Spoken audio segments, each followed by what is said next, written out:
Hey folks, this is Jake here at Canadian Cutting Edge, and I'm recording this shortly before I leave for Ontario.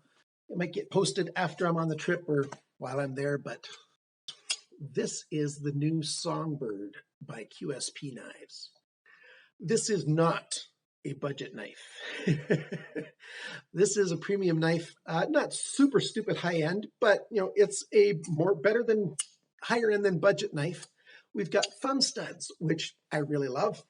No flipper, so not hard at all to get across the border into Canada.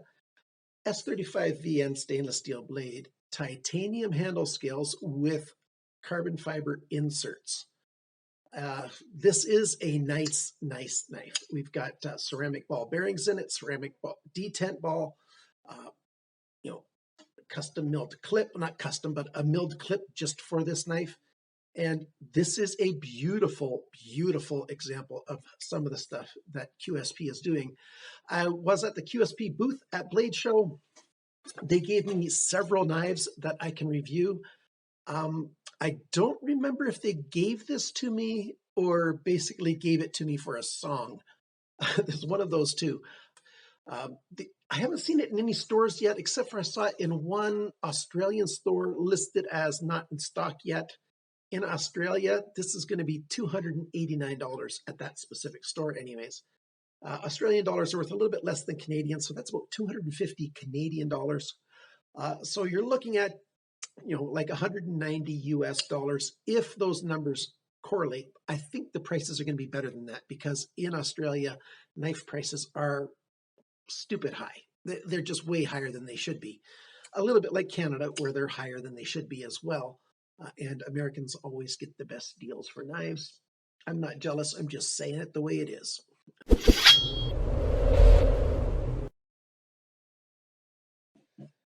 This knife comes in a gift box. There's a little tab here to pull it out. So QSP, better knife, better life. Hey, I like that.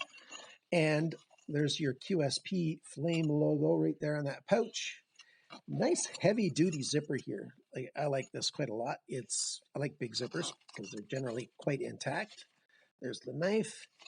You get a QSP microfiber cloth. See if I can get it to, you can sort of see the QSP embossed right there. And then there's a sleeve here for you to put the knife in as well.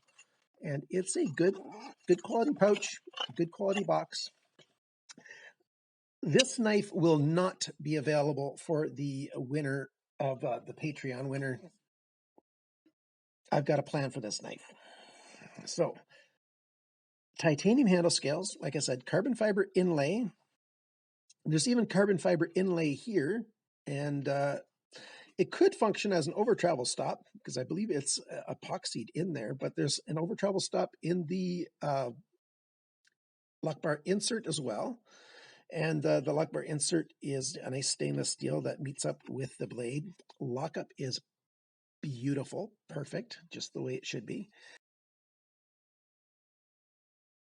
Blade alignment, perfect. Smooth action, no blade placed side to side, up and down. The thumb studs are placed very, very well, easy to engage and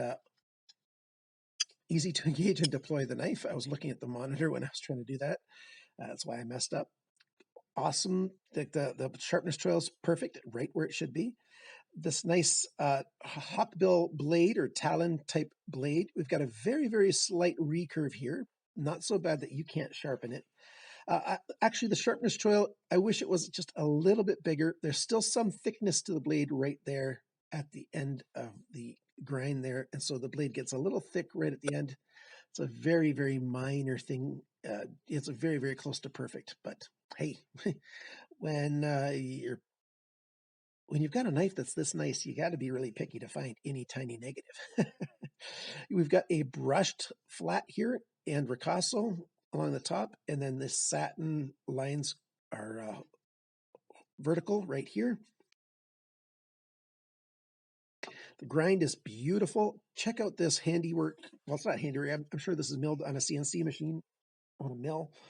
We've got these steps here that come up sort of like on a radius on a curved stairway. So they come up those steps, and then this carbon fiber inlay. Lanyard hole back here, back spacer, and on the very end of the handle, there's a little bit of a texture there as well. The knife is very, very comfortable in hand. Reverse grip is just awesome. Regular fist grip, saber grip, all these different grips you want to grip this knife with work very, very well. And that's just because it's just a well laid out knife. It's not too thick or too deep this way. And it's not too thick either. It's a very well done knife.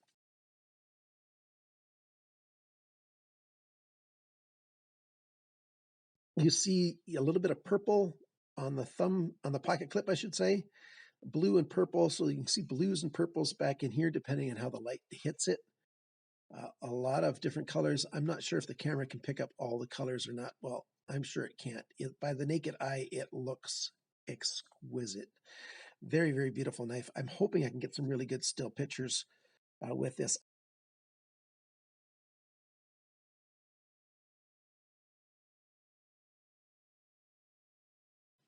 Hopefully I showed you a close-up picture of that. If I didn't, here's a close-up picture of their new logo that they're putting on their new knives. They still have the QSP here on the knife blade, but that gets put right on the pivot screw. And, torque screws are all around. It's a beautiful, beautiful knife. Some jimping here on the spine. Very, very comfortable for if you're doing some more extended work. The tip is very, well, there's a lot of precision that you can do with this tip. It's a very well-made tip. The blade maintains its full thickness until you get right about to the last inch, and then it starts to taper to the tip. So quite strong indeed. Very, very beautiful knife. They didn't need to skeletonize anything on the sides of the liners. They cut out this little bit on the outside before they put the carbon fiber in, but titanium's light to start with. So this knife is still quite light, very comfortable, easy to use, and it's a good cutter. It really is. Let's see if I mentioned everything. The hawkbill design, ceramic ball bearings, ceramic detent, frame lock with a recurve. I covered all that. No blade play anywhere. Awesome, awesome knife. You guys are going to be interested in the measurements and everything, so let's give you guys some of that. The weight of this knife, 106 grams, which is 3.75 ounces. Not bad at all. I forgot to show you the balance point before, and I'll do it now just in case I'll forget later. So it's right where you want it to be. Maybe it's a little bit back on the handle, but there's your finger choil for your main finger, index finger, and it's just behind that spot, ever so barely, a little bit. So that's pretty awesome. We've got a factory cutting edge, 130. That is very, very sharp from the factory. That's a good number. 200 is considered sharp. Smaller is even sharper. I've got a website that lists how sharp the factory sharpness is on these knives, and it lists the angle that the factory sharpened the knives to, the final grind on both sides of the blade right at the edge. There's a link down below for that. Okay, let's cover all the rest of the numbers. The cutting edge is 9.27 centimeters, 3.65 inches. Blade length, just a tiny bit more, 9.53 centimeters, 3.75 inches. So you've got a 3 3/4 inch blade. Beautiful. The blade thickness is almost 3.5 millimeters, 0.137 of an inch.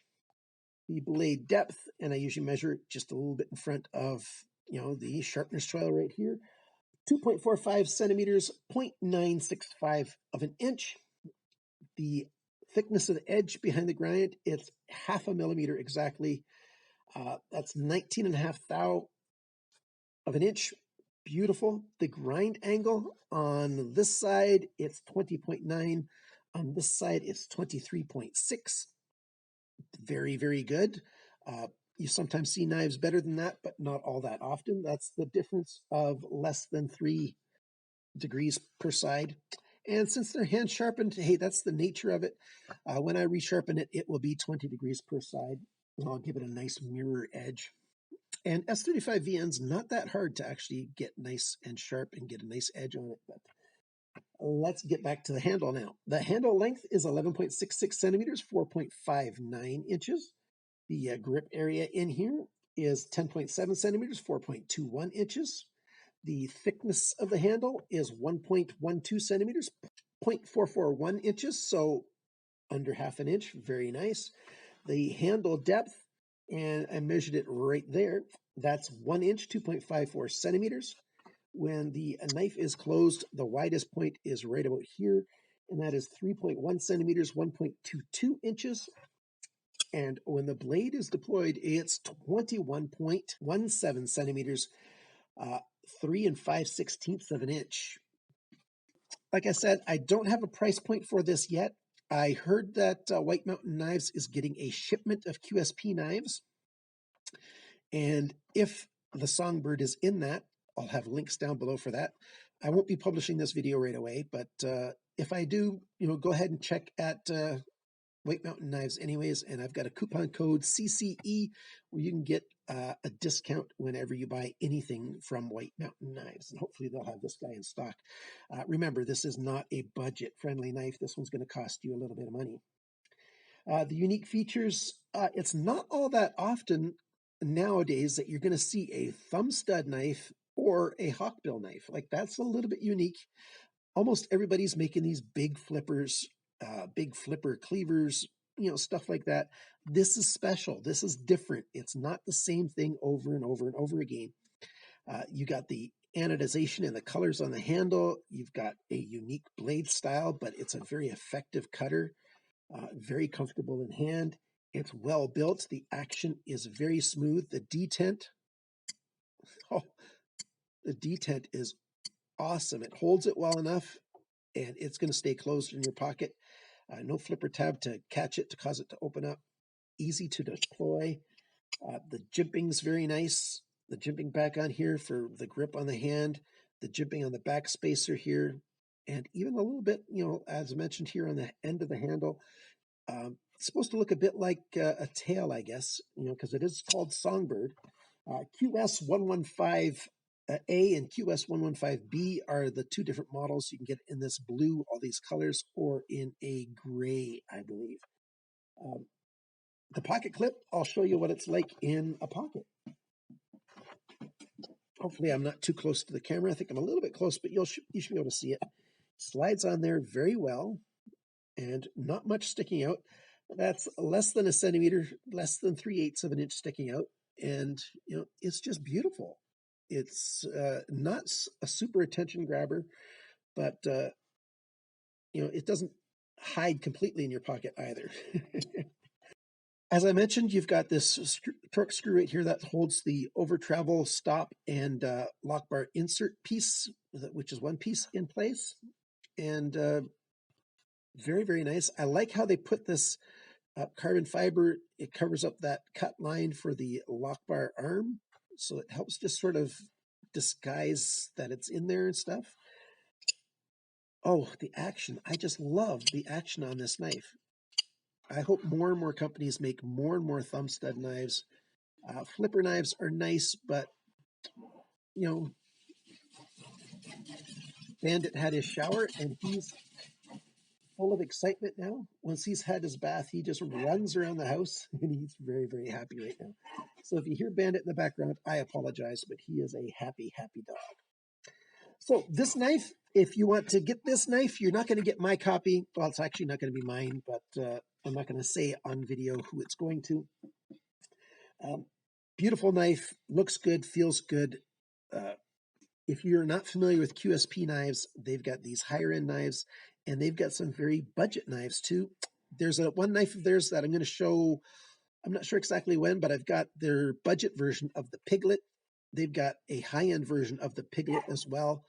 They've got some stuff done with their handle scales.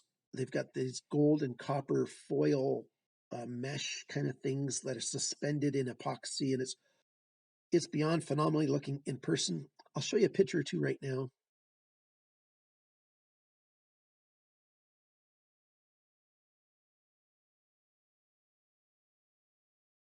But those pictures just don't do it justice. It looks awesome.